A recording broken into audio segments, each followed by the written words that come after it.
నమస్తే welcome to super fast news at 9 pm నేను దుర్గా నేను కార్తిక్ అరవ దోస్ విత్ ద హెడ్లైన్స్ కి అప్డేట్స్ చూద్దాం ఆలూరు ఎమ్మెల్యే వీరూపాక్షితో మాజీ సీఎం వైఎస్ఆర్సీపీ అధినేత వైఎస్ జగన్మోహన్ రెడ్డి ములాఖత్ అయ్యారు అక్రమ కేసులో అరెస్ట్ అయి కర్నూలు జిల్లా పంచలింగాల జైల్లో ఉన్న వీరూపాక్షిని పరామర్శించిన వైఎస్ జగన్ ఆయనకు ధైర్యం చెప్పారు ఈ సందర్భంగా చంద్రబాబు ప్రభుత్వం అధికార దుర్వినియోగానికి పాల్పడుతోందని వైఎస్ జగన్ ధ్వజమెత్తారు రెడ్ బుక్ రాజ్యాంగంతో వెన్నుపోటు పార్టీ రెచ్చిపోతోందని మండిపడ్డారు కుట్ర రాజకీయాలు చేస్తూ వీరూపాక్షిని అరెస్ట్ చేయించారని వైఎస్ జగన్ ఆగ్రహం వ్యక్తం చేశారు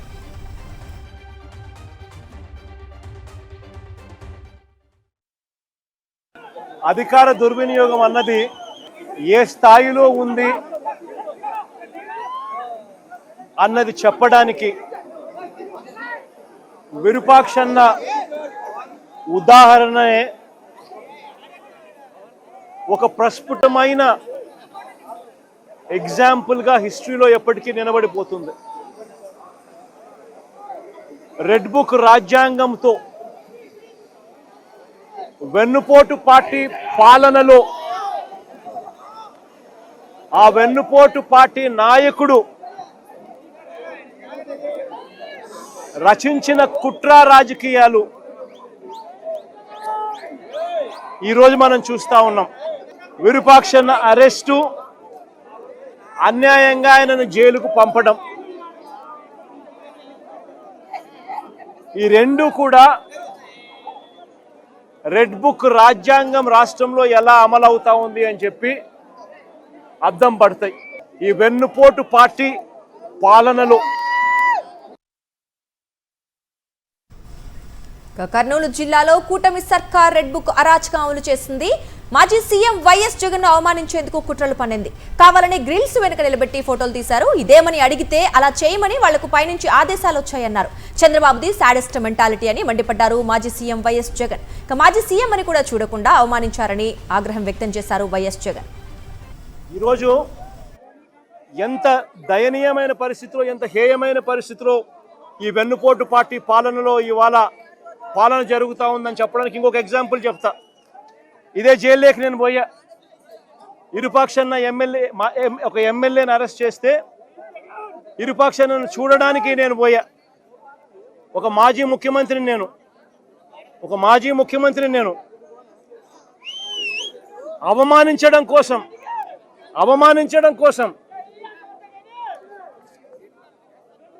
కెమెరాలో లోపలికి పోవడానికి వీడియో తీస్తారు వీడియో ఒకసారి ఫోటో తీసుకుంటాడు మామూలుగా ఎవరైనా కూడా కూర్చోబెట్టి లోపలికి తీసుకొని పోయి కూర్చోబెట్టి ఎవరికైనా కూడా ఫోటో తీసి తర్వాత పంపిస్తారు కేవలం నన్ను అవమానించాలని ఇలా సేడిజం చూడు ఎలా ఉందో సేడిస్టిక్ మెంటాలిటీ చంద్రబాబు నాయుడు గారికి ఎలా ఉంటుందని చెప్పడానికి చెప్తా ఉన్నా నన్ను గ్రిల్ బయట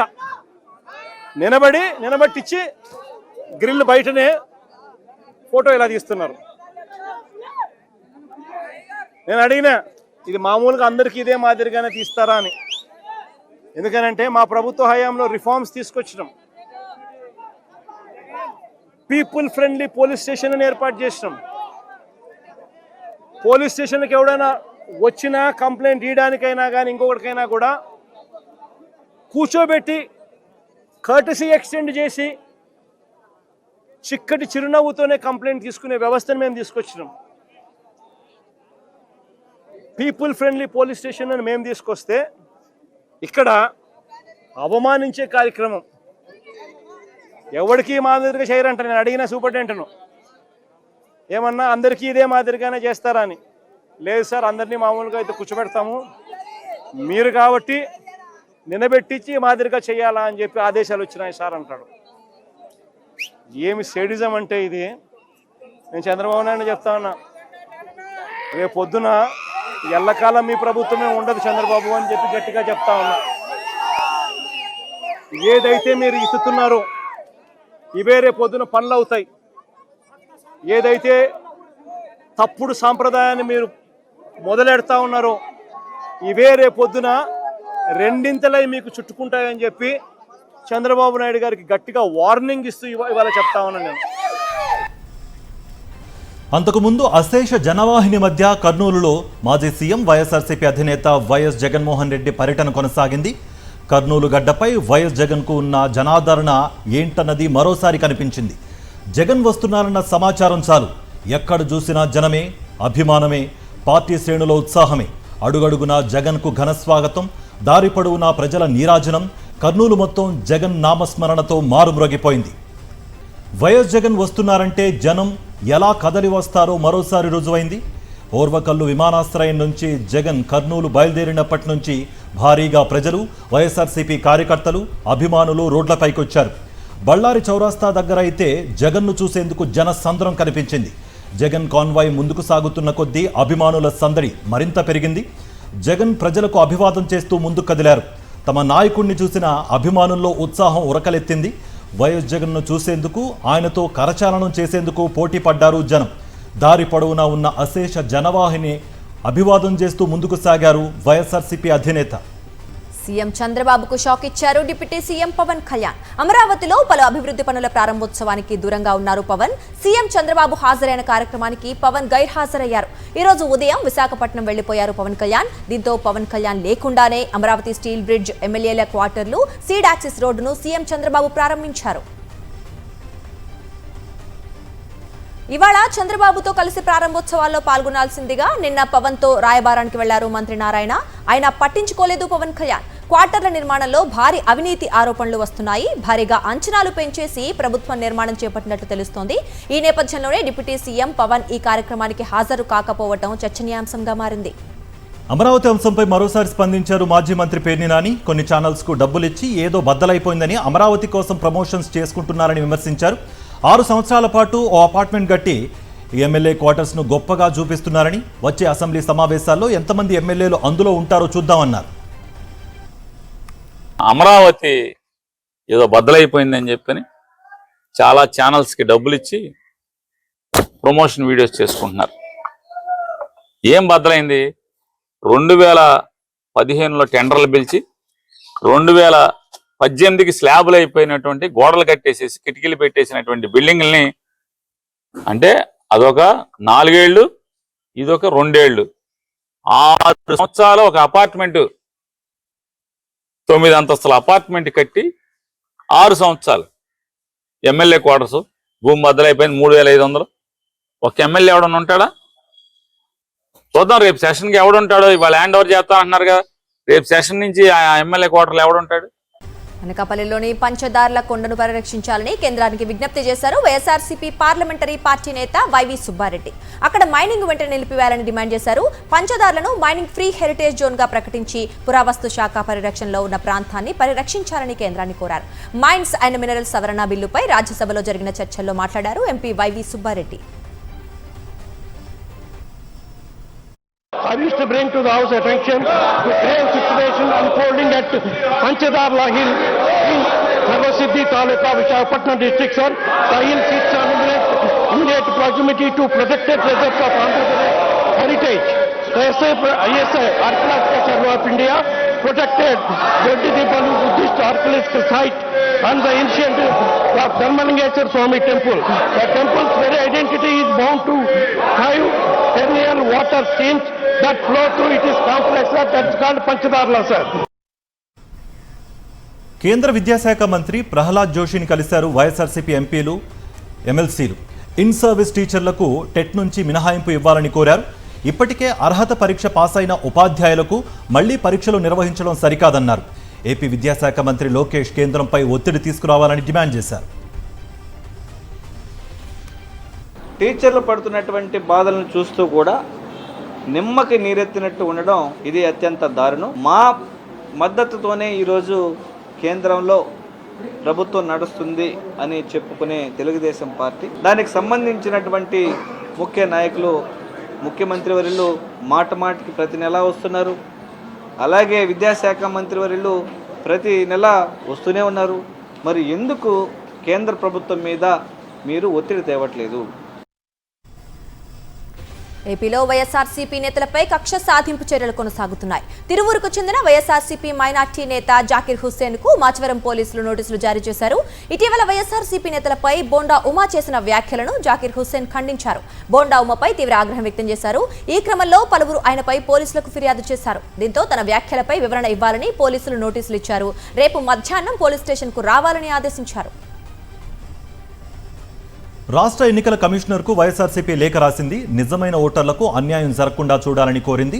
మ్యాపింగ్, మ్యాచ్ అవని రికార్డుల పేరుతో జారీ చేస్తున్న నోటీసులపై స్పష్టత ఇవ్వాలని కోరింది. చాలామంది ఓటర్లు చదువు, ఉద్యోగాల కోసం వలస వెళ్లారని, ఓట్ల ధృవీకరణ విషయంలో ప్రత్యేక ఆదేశాలు ఇవ్వాలని కోరారు. బిఎల్ఓలను భాగస్వాములు చేసి ఓట్లను కాపాడాలని కోరారు వైఎస్ఆర్సీపీ నేతలు. ఢిల్లీలో రాష్ట్రపతి ద్రౌపది ముర్మును కలిశారు అరకు ఎంపీ తనూజ రాణి. షెడ్యూల్డ్ ఏరియాల్లో గిరిజనుల హక్కులు, ఉద్యోగ అవకాశాల పరిరక్షణకు చర్యలు తీసుకోవాలని కోరారు. జీవో నెంబర్ 3కు ప్రత్యామ్నాయంగా కొత్త జీవోను తీసుకొచ్చి కీలక ప్రభుత్వ ఉద్యోగాల్లో గిరిజనులకు 100% స్థానిక రిజర్వేషన్ కల్పించే విధంగా చర్యలు చేపట్టాలని విజ్ఞప్తి చేశారు. ఏజెన్సీ ప్రాంతాల్లో విద్యా వ్యవస్థను బలోపేతం చేయడంతో పాటు గిరిజన యువతకు ఉద్యోగ అవకాశాలు దక్కేలా ప్రత్యేక విధానం అవసరమని రాష్ట్రపతి దృష్టికి తీసుకెళ్లారు. తనూజ రాణి చేసిన విజ్ఞప్తిపై ద్రౌపది ముర్ము సానుకూలంగా స్పందించారు. గిరిజనుల హక్కుల పరిరక్షణకు సంబంధించిన అంశాలపై దృష్టి సారిస్తామని హామీ ఇచ్చారు. టీపీసీసీ జూమ్ మీటింగ్లో సీఎం రేవంత్ రెడ్డి కీలక వ్యాఖ్యలు చేశారు. ఎస్ఐఆర్ ప్రక్రియలో 21% ఓట్లు తొలగిపోయే ప్రమాదం ఉందన్నారాయన. ఇన్ఛార్జ్ మంత్రుల నుంచి బూత్ లెవెల్ వరకు బాధ్యత తీసుకోవడం వల్లే ఈ పరిస్థితి వచ్చిందన్నారు. తక్షణమే పార్లమెంట్, అసెంబ్లీ నియోజకవర్గాల ఇన్ఛార్జీలతో సమీక్ష నిర్వహించాలన్నారు. జిల్లా ఇన్ఛార్జ్ మంత్రులు ప్రతి నియోజకవర్గ నివేదిక తయారు చేయాల్సిందేనని, సరైన కార్యాచరణతో ముందుకు వెళ్లకపోతే పార్టీకి ఉపేక్షించదన్నారు. ఇవి అధిష్టానం నుంచి వచ్చిన స్పష్టమైన ఆదేశాలని సీఎం రేవంత్ రెడ్డి పార్టీ శ్రేణులను హెచ్చరించారు.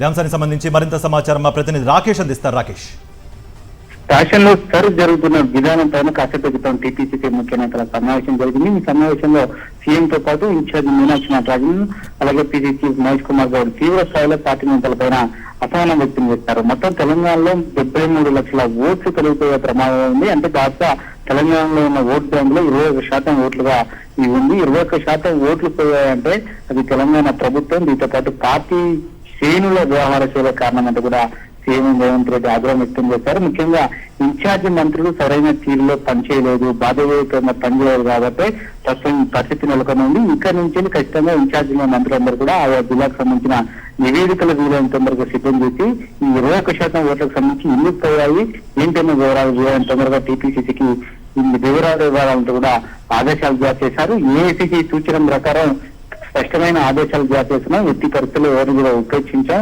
ఎవరైతే అలసత్వంగా వ్యవహరించారో త్వరలోనే వారందరిపైన వేటు పడబోతున్నట్టు కూడా హెచ్చరికలు జారీ చేశారు. ఇంకా ఇన్ఛార్జి మీనాక్షి మాట్లాడుతూ ఇది బీజేపీ ఎన్నికల కమిషన్ చేసిన కుట్రగా అభివర్ణిస్తూ తీవ్ర స్థాయిలో ఆగ్రహం వ్యక్తం చేశారు. బెంగాల్ కంటే దారుణంగా తెలంగాణలో ఓట్లు తొలగించే ప్రక్రియ జరుగుతుంది. ఈ విషయంలో ఖచ్చితంగా ఉపేక్షించవద్దు, వెంటనే పార్టీ నేతలందరూ కూడా గ్రౌండ్ లో పోయి పనిచేయాలంటూ కూడా ఆదేశాలు జారీ చేశారు. Thank you Rakesh.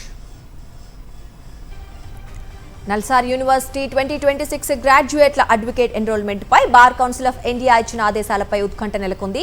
సీజీఐకి వ్యతిరేకంగా నల్సార్ విద్యార్థుల ఆందోళన నేపథ్యంలో 2026 గ్రాడ్యుయేట్లను అడ్వకేట్లుగా ఎన్రోల్ చేయొద్దంటూ తొలుత బీసీఐ ఆదేశాలు జారీ చేసింది. అయితే ఆ ఆదేశాలు జారీ చేసిన కొన్ని గంటల్లోనే బీసీఐ యూటర్న్ తీసుకుంది. తమ తొలి లేఖలో మార్పులు చేసిన బార్ కౌన్సిల్ ఆఫ్ ఇండియా విద్యార్థుల ఎన్రోల్మెంట్ ప్రక్రియ కొనసాగుతుందని స్పష్టం చేసింది. దీంతో నల్సార్ విద్యార్థుల ఎన్రోల్మెంట్ పై నెలకొన్న అనిశ్చితికి తెరపడింది. హైదరాబాద్లో ఇందిరమ్మ ఇండ్ల టవర్స్కు శంకుస్థాపన చేశారు సీఎం రేవంత్ రెడ్డి. ఈ సందర్భంగా హాట్ కామెంట్స్ చేశారు. తాను తెలంగాణను విధ్వంసం నుంచి వికాసం వైపు తీసుకువెడుతున్నా అన్నారు. కొంతమంది దుర్మార్గులు రాష్ట్రంలో కరువు రావాలని క్షుద్ర పూజలు చేశారని మండిపడ్డారు. ఆయన దేవుడు తమ వైపే ఉన్నారని, వర్షాలు కురిపించారని చెప్పారు సీఎం.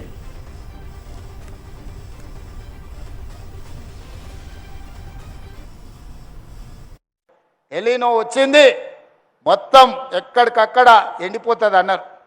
కానీ ఎలీనో వచ్చిన సమయంలోనే ఎల్లంపల్లి నిండింది. శ్రీధర్ బాబు ఇక్కడనే ఉన్నాడు.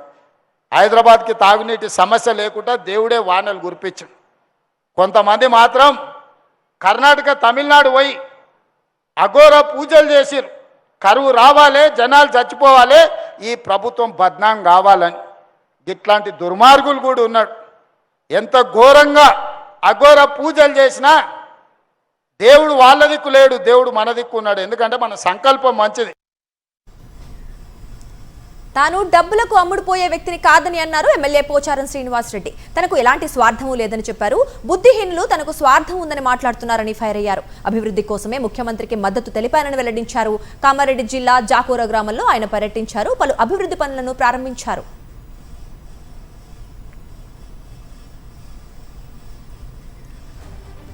చీఫ్ ఎలక్షన్ కమిషనర్కి లేఖ రాశారు మాజీ ఎమ్మెల్యే వల్లభనేని వంశీ. ఎస్ఐఆర్ ప్రక్రియలో అభ్యంతరాలపై 4 సార్లు వినతి పత్రాలు ఇచ్చామని, 32,524 మంది ఓటర్లకు సంబంధించిన వ్యత్యాసాల జాబితాను ఇప్పటి వరకు అందించలేదని పేర్కొన్నారు. విజయవాడ రూరల్ మండలంలోని 24 నుంచి 70 పోలింగ్ బూత్ల వరకు రీవెరిఫికేషన్ నిర్వహించాలని తెలిపారు. ఎస్ఐఆర్ 2026 ప్రక్రియలో చోటు చేసుకున్న తీవ్రమైన అవకతవకలపై తక్షణమే చర్యలు తీసుకోవాలని, ఆగస్టు 30న ఎస్ఐఆర్ ప్రక్రియ ముగిసేలోపు రాతపూర్వక సమాధానం ఇవ్వాలని కోరారు. సింగర్ రాహుల్ సిప్లిగంజ్ బావమరిది కేసులో బాధితురాలి సంచలన వీడియో రిలీజ్ చేసింది. రాహుల్ సిప్లిగంజ్ అతని భార్య చంపుతామని బెదిరించారంటూ బాధితురాలు వాపోయింది. పెళ్లి విషయం మాట్లాడటానికి రమ్మంటే హైదరాబాద్ వెళ్లానని, అక్కడ తనను హింసించారని ఆరోపించింది ఆమె. ఇక తన్ను చచ్చిపో అని సిప్లిగంజ్ భార్య హిరణ్యారెడ్డి దూషించిందని, లేదంటే చంపేస్తామని బెదిరించిందని సెల్ఫీ వీడియోలో తెలిపింది బాధితురాలు. ముక్కలు ముక్కలుగా నరుకుతారంటూ రాహుల్ సిప్లిగంజ్ బెదిరించాడని వాపోయింది ఆమె. హైదరాబాద్లో ఈగిల్ టీం భారీ ఆపరేషన్ చేపట్టింది. భారీ గంజాయి ముఠా గుట్టురట్టు చేసింది. వాట్సాప్ ద్వారా బుల్లా బ్రదర్స్ గంజాయి దందా చేస్తున్నట్లుగా ఈగిల్ టీం గుర్తించింది. బేగంపేట, బాలానగర్ కేంద్రంగా గంజాయి వ్యాపారం చేస్తున్నట్టుగా తెలిపింది. వారి నివాసాలపై తనిఖీలకు వెళ్లిన పోలీసులకు నిందితులు కుక్కలు వదిలారు. వాళ్లపై బుల్లా బ్రదర్స్, దుర్గాప్రసాద్, కమలాకర్, కిరణ్ కుమార్లను పోలీసులు అరెస్ట్ చేశారు. 14 కేజీల గంజాయితో పాటు ఎయిర్ గన్ను స్వాధీనం చేసుకున్నారు. సికింద్రాబాద్లోని కిమ్స్ ఆసుపత్రి నుంచి డిశ్చార్జ్ అయ్యారు నటుడు జూనియర్ ఎన్టీఆర్. గత నెల 27న జిమ్ చేస్తుండగా ఎన్టీఆర్ గాయపడ్డారు. నిన్న ఆయన భుజానికి డాక్టర్ పూర్ణచంద్ర తేజస్వి, డాక్టర్ నితిన్ బెజ్జంకిల ఆధ్వర్యంలో ఆర్థోస్కోపిక్ సర్జరీని విజయవంతంగా పూర్తి చేశారు. ఆయన త్వరగా కోలుకోవాలని సీఎండీ డాక్టర్ భాస్కర్ రావు ఆకాంక్షించారు. అటు అభిమానులు ఎన్టీఆర్ ఆరోగ్యం త్వరగా మెరుగుపడాలని ప్రార్థనలు చేస్తున్నారు. నేషనల్ అప్డేట్స్ చూద్దాం. పార్లమెంటు వర్షాకాల సమావేశాలు ముగిశాయి. ఉభయ సభలు నిరవధికంగా వాయిదా పడ్డాయి. చివరి రోజు ఎలాంటి కార్యకలాపాలు చేపట్టకుండానే లోక్సభను నిరవధిక వాయిదా వేశారు స్పీకర్ ఓం బిర్లా. మొత్తం 19 రోజుల పాటు లోక్సభ సమావేశం కాగా 12 బిల్లులకు సభ ఆమోదం తెలిపింది. ఆఖరి రోజు మైన్స్ అండ్ మినరల్స్ సవరణ బిల్లుపై రాజ్యసభ చర్చ చేపట్టింది. విపక్షాల నిరసనలు, నినాదాల మధ్య వాయిస్ ఓట్తో బిల్లును ఆమోదించింది. అనంతరం రాజ్యసభను నిరవధికంగా వాయిదా వేశారు చైర్మన్ సిపి రాధాకృష్ణన్. పార్లమెంటు చరిత్రలో తొలిసారిగా జాతీయ గేయం వందే మాతరంతో సమావేశాలను ముగించారు. వర్షాకాల సమావేశాల్లో లోక్సభ 19%, రాజ్యసభ 39% ఉత్పాదకత నమోదు చేసినట్లు పార్లమెంటరీ వ్యవహారాల శాఖ మంత్రి కిరణ్ రిజిజు వెల్లడించారు. మొత్తం 12 బిల్లులకు ఆమోదం లభించిందని తెలిపారు. ఆందోళనలతో పార్లమెంట్ కార్యకలాపాలను అడ్డుకున్న విపక్షాలపై మండిపడ్డారు రిజిజు. కేంద్రం చర్చకు సిద్ధం అంటుంటే ప్రతిపక్షాలు మొహం చాటేశాయని, గతంలో ఎప్పుడు ఇలాంటి పరిస్థితి చూడలేదని ఆక్షేపించారు. శిరోమణి అకాలీ దళ్ అధ్యక్షుడు, పంజాబ్ మాజీ ఉప ముఖ్యమంత్రి సుఖ్బీర్ సింగ్ బాదల్పై దాడి సంచలనం సృష్టించింది. మహారాష్ట్రలోని నాందేడ్లో ఈ ఘటన జరిగింది. స్థానికంగా ఉన్న గురుద్వారా సమీపంలో ఓ వ్యక్తి ఆయనపై పదునైన ఆయుధంతో దాడి చేశాడు. దీంతో బాదల్ కుడి చేతికి గాయమైంది. వెంటనే ఆయన ఆసుపత్రికి తరలించారు. నిందితుడిని పోలీసులు అదుపులోకి తీసుకున్నారు.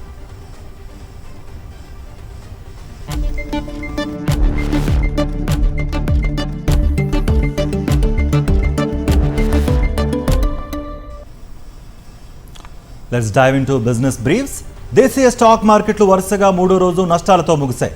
రోజంతా ఒడిదుడుకుల మధ్య సాగిన ట్రేడింగ్లో చివరకు సెన్సెక్స్ 113.61 పాయింట్లు నష్టపోయి 78,079 వద్ద స్థిరపడగా, నిఫ్టీ 40 పాయింట్లు కోల్పోయి 24,395 వద్ద క్లోజ్ అయింది. మెటల్ షేర్లు బలహీనపడటంతో నిఫ్టీ మెటల్ ఇండెక్స్ 1% పైగా పతనమైంది. మరోవైపు నిఫ్టీ కెమికల్ ఇండెక్స్ అత్యధికంగా లాభపడింది. డాలర్తో పోలిస్తే రూపాయి మారకం విలువ కూడా క్షీణించింది.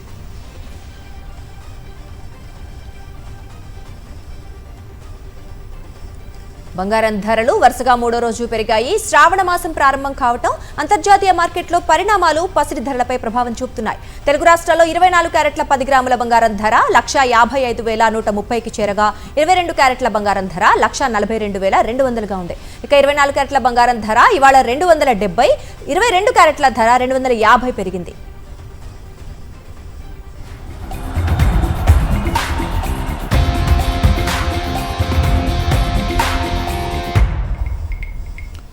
స్పోర్ట్స్ న్యూస్ చూద్దాం. భారత్తో టీ20 సిరీస్ షెడ్యూల్లో మార్పులు చేయాలని ఆఫ్ఘనిస్తాన్ క్రికెట్ బోర్డు భావిస్తోంది. భారత్తో 3 టీ20ల సిరీస్కు ఇప్పటికే షెడ్యూల్ ఖరారైనప్పటికీ గణేష్ చతుర్థి రోజైన సెప్టెంబర్ 14న ఒక మ్యాచ్ నిర్వహించేలా షెడ్యూల్ మార్చాలని ఆఫ్ఘనిస్తాన్ బోర్డు బీసీసీఐని కోరినట్లుగా సమాచారం. భారత్తో సిరీస్కు ఢిల్లీ వేదిక కానుంది. Right, that's all in super fast news. అవకాశం ఉంటే రాష్ట్రాన్ని అమ్మే పనిలో ఉంది చంద్రబాబు సర్కార్, అన్నిటి ప్రైవేట్ పరం చేస్తోంది. దీనిపైన ఇవాళ మ్యాగజైన్ స్టోరీ ప్రసారం అవుతుంది. నెక్స్ట్ చూస్తూనే ఉండండి సాక్షి.